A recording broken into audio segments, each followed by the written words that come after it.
Welcome to the badge design tab. This is where you can edit the look of your badge. So under badge layout, you have various options. You have tall, you have wide, you have badge, you have minimal. I'm just going to go ahead and select minimal for purpose of this tutorial. You also have the option to change the theme color type. The theme color is just the background color of the badge, and you can change this to whatever you like.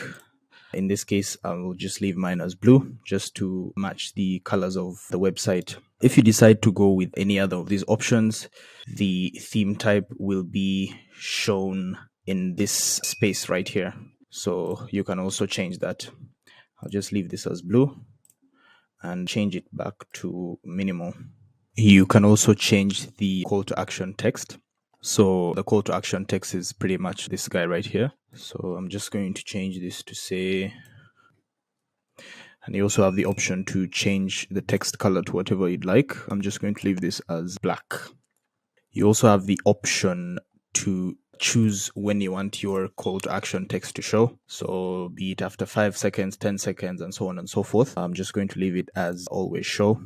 Next, you have the option to change the border color. So the border color of your badge would be this boundary right here. So you can change this to pretty much anything you'd like. I'm just going to leave it as blue to keep it consistent.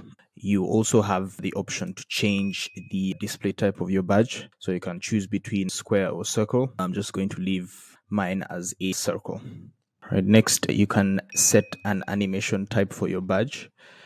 Let me just select pulse. So you can see the badge is kind of beating kind of like a pulse, and this is entirely for attention grabbing purposes. So you can select any animation you'd like. I'm just going to go ahead and select none. So animation interval is pretty much how often you would like the animation to occur. So say for example, you chose the pulse animation and you selected 2 here. That means the pulse animation would occur after every 2 seconds. You can also set the size of the badge. So whether you want it small, medium, or large. I'm just going to leave ours as small. You also have the option to select the alignment. So whether you want it on the left or on the right of your screen. So I'm just going to leave that on the right. And you can also select when you want your badge to be shown. So in this case, you have various options on load after 5 seconds, after 10 seconds, and so on and so forth. So say you chose after 5 seconds, that means your badge would only show when a visitor has been on your site for at least 5 seconds. So I'm just going to leave this on load. And then finally, you have the option to change the display picture to a custom GIF. So say, for example, I wanted my display picture for the badge to be a GIF of my choosing. I'll just hit upload, go to recents, and select a GIF. Right, and there you have it. Right, so I'm just going to go ahead and hit delete just because I would like the original badge cover.